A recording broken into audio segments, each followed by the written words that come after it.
Gap আছে, gap অনুযায়ী কাটতে হবে।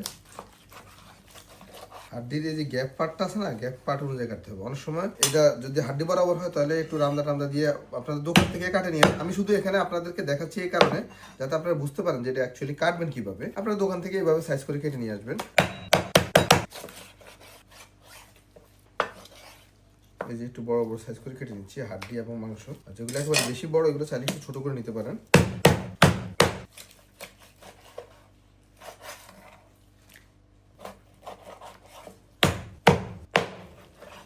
এই যে দেখেন মাংসগুলো কাটা হয়ে গেছে, অনেক বড় বড় সাইজ। আপনারা চাইলে একটু ছোট পিস করে নিতে পারেন, তবে রিবস একটু বড় সাইজ করে কেটে নিলে ভালো হয়, কারণ রিবসের সলিড ফ্লেভার, মাংসের ভিতরে সলিড ফ্লেভার পাওয়া যাবে, উপরে সসের ফ্লেভার পাওয়া যাবে। আচ্ছা, এখানে আমি গরুর মাংস নিয়েছি। এই গরুর মাংসটা একটু সাইজ একটু বড় বড় করে কাটা। প্রতি কেজিতে আমি 12 পিস বটি করেছি, অর্থাৎ 1 কেজিতে 12 বটি করে। তো আপনারা যখনই পাক্কি অথবা কাচ্চি রান্না করবেন মাংসের পিসগুলো একটু বড় করে কাটার চেষ্টা করবেন। আর এখানে মাংস আছে টোটাল 2 কেজি, 2 কেজি থেকে একটু বেশি আছে, 2 কেজি 100 গ্রামের মতো। তারপর দিচ্ছি লবণ 1 টেবিল স্পুন, আরো 1/3 টেবিল স্পুন। লবণটা পরিমাণ মতো দিবেন, কম বেশি দিতে পারেন, কোনো অসুবিধা নেই। আর এখানে দিচ্ছি আদা রসুন পেস্ট 1 কাপ, কয়েক পিস আস্ত কাঁচামরিচ দিচ্ছি, 4-5 পিস তেজপাতা। আর এখানে তেল দিচ্ছি আমি সয়াবিন তেল 1 কাপ। আর ভাজা পেঁয়াজ বেরেস্তা দিচ্ছি 1 কাপ। টক দই দিচ্ছি 1/2 কাপ। মরিচের গুঁড়া দিচ্ছি 1 টেবিল স্পুন। তারপর এগুলো ভালো করে মাখিয়ে নিচ্ছি।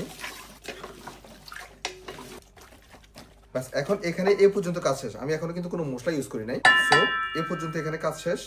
আমাকে এখন নেক্সট স্টেপে যেতে হবে। তারপর ঢাকনা দিয়ে আমি 50 থেকে 60 মিনিট সিদ্ধ করার পর এটা মোটামুটি 90% বা 80% কুক হয়ে যাবে। তারপর আমি নেক্সট স্টেপগুলো দেখাচ্ছি। আর যেহেতু মাংস আমার হয়ে গেছে, এখন আমি চালের প্রসেসের জন্য এখানে আমি পানি নিয়েছি টোটাল 3 লিটার। আর সাথে দিচ্ছি 3 পিস তেজপাতা, 2 পিস দারচিনি, অবশ্যই কয়েক পিস জয়ত্রী দিতে হবে, 4-5 পিস জয়ত্রী, 5-6 পিস এলাচি, 6-7 পিস লং।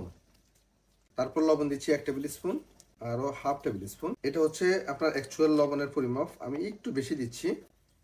টোটাল আমি 2 টেবিল স্পুনের মতো লবণ দিয়েছি, কারণ এখানে চালের যেই লবণটা সেটা হচ্ছে আপনার চাল যতটুকু নেওয়া ততটুকু নেবে, আর বাকি পানিটা যখন ফেলে দেবো লবণটা পড়ে যাবে। তো এইভাবে আমরা পানিটা আগে একবারে পরিপূর্ণভাবে গরম করে নিতে হবে।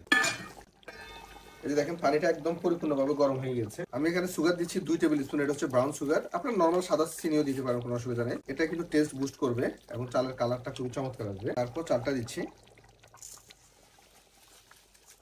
এই সময়টা চুলের আঁচ অবশ্যই হাই হিটে রাখবেন এবং চালটা একবার নাড়া দিবেন। চাল যদি নাড়া না দেন সেক্ষেত্রে দেখা গেছে যে চাল অনেক সময় চাকা বেঁধে যাওয়ার সম্ভাবনা থাকে। বিশেষ করে কম চালের ক্ষেত্রে হয় না, বেশি চাল যদি রান্না করেন একসাথে তাহলে সেক্ষেত্রে এই সমস্যাটা হতে পারে। এখন চালটা 70% সিদ্ধ করে নিতে হবে। আর সাথে দিয়ে দিচ্ছি আস্ত কিছু কাঁচামরিচ। আপনারটা বাইর করেন, কিসমিসটা বাইর করেন।